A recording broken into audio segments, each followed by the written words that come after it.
Қазақ елінің батыс беткейіндегі Ресей империясы езгісіне қарсы ұлт азаттық көтеріліс сапындағы Исатай мен Махамбеттен кейінгі белсенді саналған тұлға Үбі Батыр Ұсаұлы.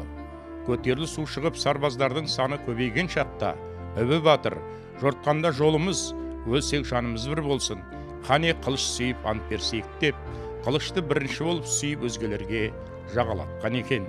Үбінің әрбір сөзі сарбаздарды жігерлендіріп, намыс отын жағып отырған.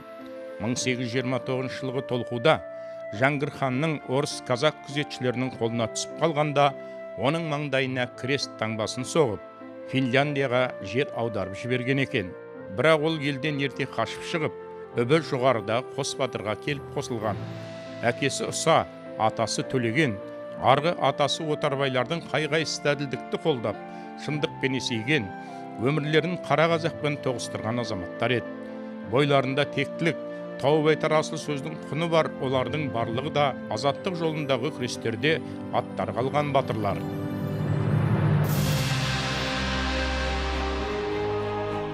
19 ғасырдың бірінші жартысында кіші жүзде болған Исатай Махамбет бастаған ұлт азаттық көтеріліс бұл қазақ халқының тәуелсіздікке деген үлкен бас көтерулерінің бірі болып есептелінеді.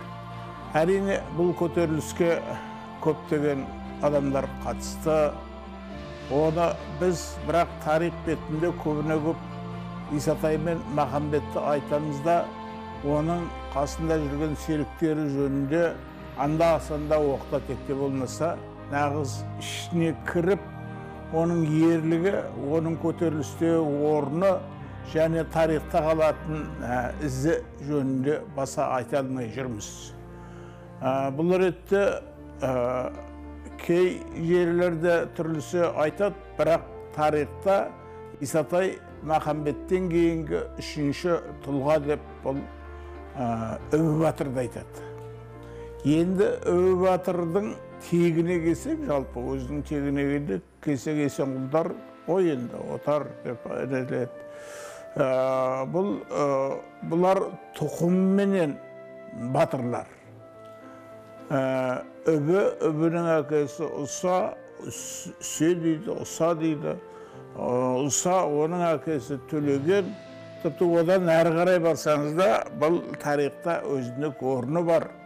Мысалы үшін, Ұсаның өзі кезінде мынау Сырым бастаған көтеріліске қатысқан Жерен атты Отарбай Батыр деген, мынау Отарбай Батыр бұлардың атасы. Сол Отарбайдан бастап бұлар ерлікті жалпы тәуелсіздік жолындағы өздерінің жанын пида еткен, соған бар өмірін арнаған адамдар. Ұсаның өзі айттық қой жаңа, бұлар баласымен, бұлар ұрпағымен өзі, ол жалғыз Үбі емес, ұрпағымен, тағы да 5-6 баласымен бұлар кәдімгі қылыш сүйіп, Исатай Махамбетке біз серігіміз боламыз деген адамдар. Ұсаның өзі мынау кезінде қасындағы серіктерменен Қарауыл Қожаға шабуыл жасап үйіне, бұлардың көптеген қойын айдап кеткен. Мына осындай ашық көтеріліске, ашық қарсылыққа шыққан, билікке деген қарсылыққа шыққан. Яғни жаңағы бұның әр жағында не тұр? Империалистік Россияның саясатына, қазақ даласын отарлау саясатына ашық қарсылық бар.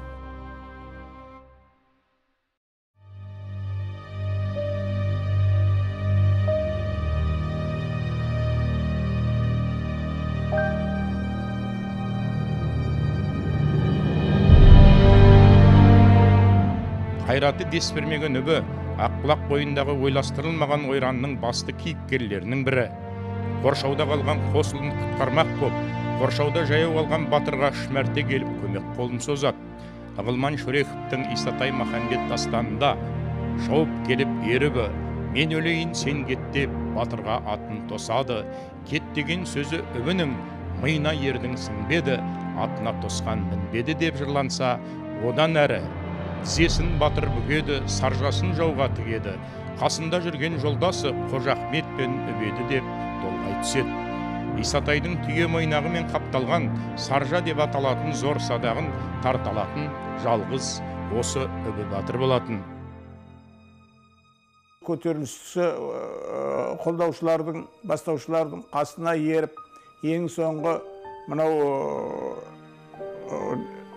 қиыл бойындағы соғыста алданып қолға түскен қос батырдың аздаған адамменен сол Исатай қолға түсіп, Исатай әлгі баласын қорғап алып шығам деп қамауда қалып, сол күнде Исатай мен Махамбет анау Олман Шөректің жырында да айтылады ғой.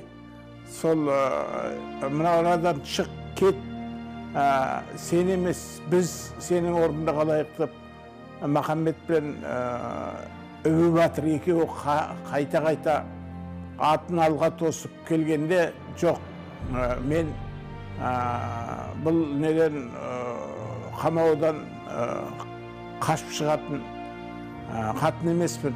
Мен өз ерлігімнің, батырлығымды солай қаламын деп сөйтіп ақыры соңында содан өзі жазым болатын Исатайдың соңғы көтерілісінде, Исатайдың соңғы көтерілісінде де Үбінің рөлі ерекше.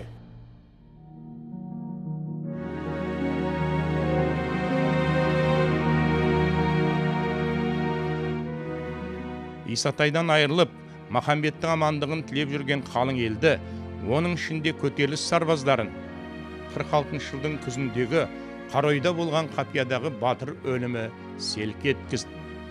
Батырлардың бәрі де бір бойында 40 түлкінің айласы бар Қаскөй сұлтаннан өш алуды ойластыра бастады. Сол күннің сәті де туды. Жалпы Үбінің өзі батырлық үлгісі осы көтерілістің 36-38 жылғы көтерілістерде Үбінің орны ерекше айтылады. Біз бірақ сол Үбі жөнінде әлі де дұрыс зерттеу жұмысын жүргізе алмай келеміз. Кезінде керек десеңіз, Баймағамбеттің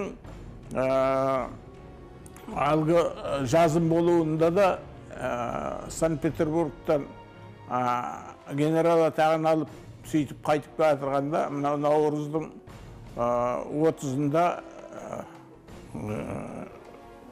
Елек өзені тасып жатқан кезде, қалайда судан өтем деп, сол кезде жазым болатыны, соны ұйымдастырғанда Үбі деп айтады. Асаубай батыр екеуі сол өлімді ұйымдастыруға негіз болған Үбі батыр деп есептеледі.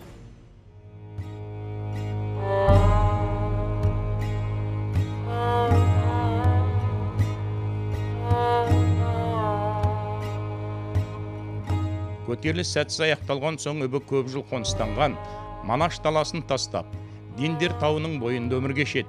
Көптеген деректер 90 жыл жасаған батыр шамамен 1890-95 жылдары дүниеден өтті деп пайымдайды. Батырдың өмірін зерттеушілер Әнес Сарай, Мақсұт Неталиев, осы өңірдің өкілі Көшім Есмағамбеттер батырдың сүйегі Дендер таудың бойында жатыр деп топшылай сөйлесе, өлке танушы Мәжит Мұхтарұлы батырдың денесі Дендер тауының солтүстігіндегі Есенғұл Беріштер қауымында жатыр деп ашып көрсетеді. Қалай болғанда да көтерілістің қара батыры атанып, асқан батырлығымен тарихта қалған тұлғаның өмірі әлі де нақтыланған зерттеулерді қажет ететіні даусыз. Бұл кісінің жалпы сол ерлігі жөнінде айтылып отырады. Мына Есенғұл ұлы Таңатар, Есенгелді Құсқара, Қожа Ахмет Қалдыбай әскердің түсті Алтынай дейді. Сонда Үбінің аты бірінші аталып тұрады.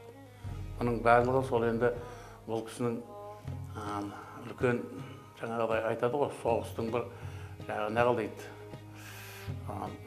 жете меңгерген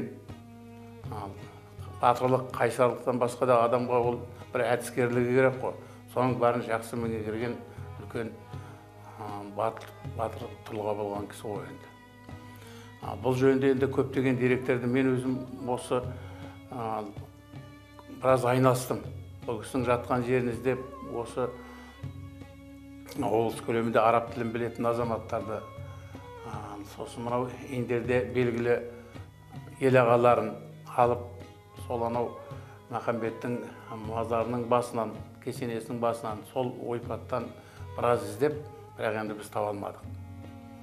Негізі сол ойымыз болашақта сол жатқан жерін тауып, белгі қойып деген сияқты ойлар бар. Енді мына мен бір айта кетейін дегенім, осы көпше бірнеше жерде жазылған деректер бар, бірақ осы мына енді үбі негізі үсенің жалғыз баласы деп келеді кей жерлерде. Бірақ кей жерлерде үбі, сосын Уайс,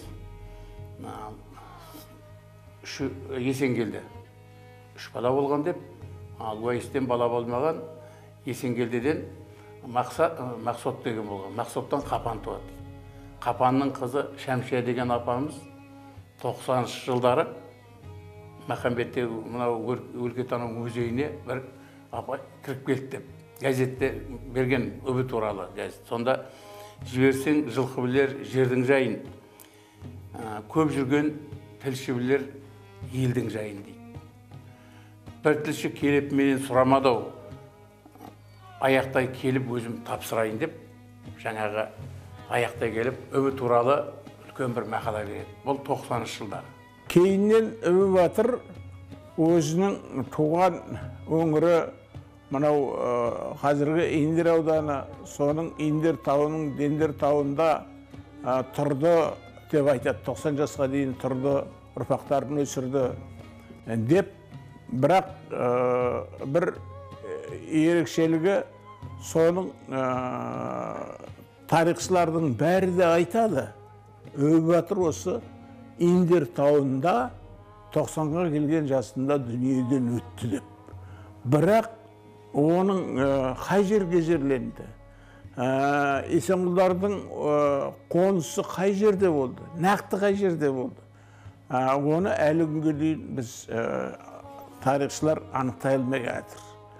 Сондықтан да бұл болашақта жалпы Үбі батырдың ерлік жолы, жауынгерлік қырлары, көтерілістегі орны, оның жаңағы тәуелсіздікке қосқан үлесі, оның сол батырға деген құрмет бізде әлі де жетіспейді.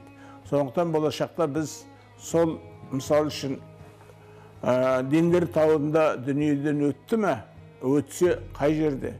Оған құрметті біз қай жерден жасауымыз керек? Сол туралы нақты бір жүйеге келуіміз керек сияқты. Ендеше ерлік ешқашан ұмытылмауы керек.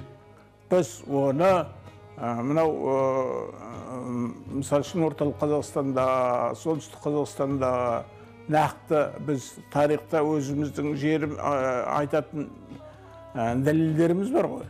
Мына жерде өлді, осы араға ескерткіш қою керек деген бұл тарихта ондай жоқ. Сол өңірге, сол маңайға қою дәстүрде бар нәрсе. Ендеше біз ол Үбі батырды мынау үлкен күре жолдың бойына ескерткішін Орал Атырау тас жолының бойында, ең бір жүргіншілердің көп жүретін бойында үлкен еңселі етіп ескерткішін қойсақ, бұл аса бір жақсы іс қой деп ойлаймыз.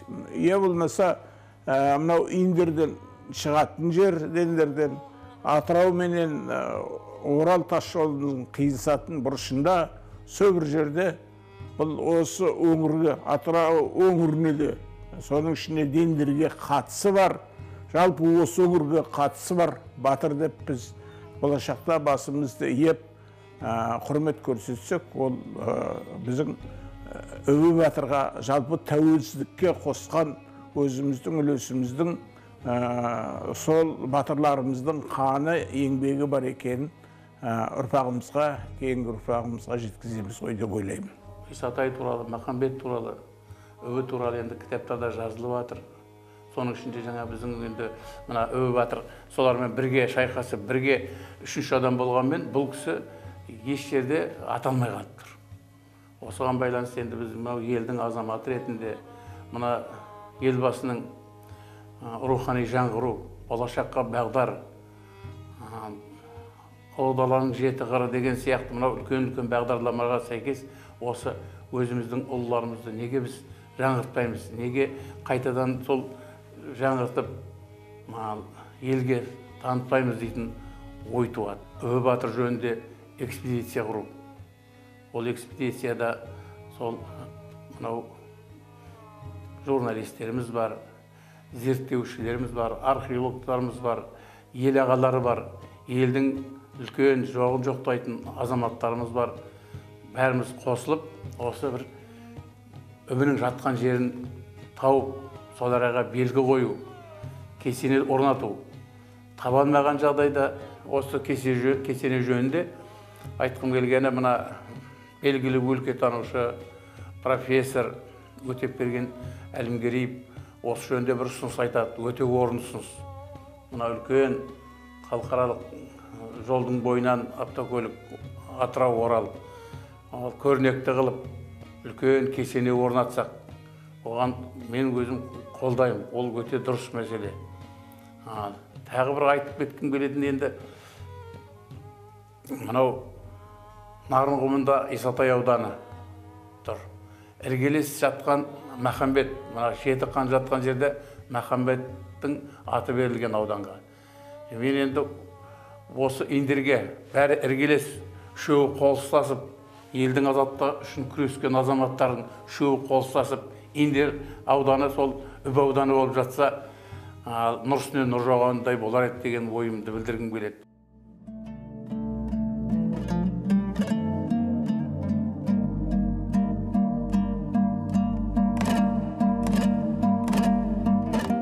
Исатай мен Махамбеттің құмдарында шұбарту ұстап, азаттық күндеген күндерінен бері 2 ғасырға жуық уақыт өтті. Жылдар жылжыған сайын қос батырдың ерлігі асқақтап бара жатыр. Ұлттың мақтаныштарына айналған олардың жанында болған айнымас достар, қас батырлар есімдері де рухтана түсті. Толарсақтан саз кешкен Өбі батыр бейнесінің туған жер төскейіне тұғырлы ескерткіш болып, оралар күні қашық емес екені күмәнсіз.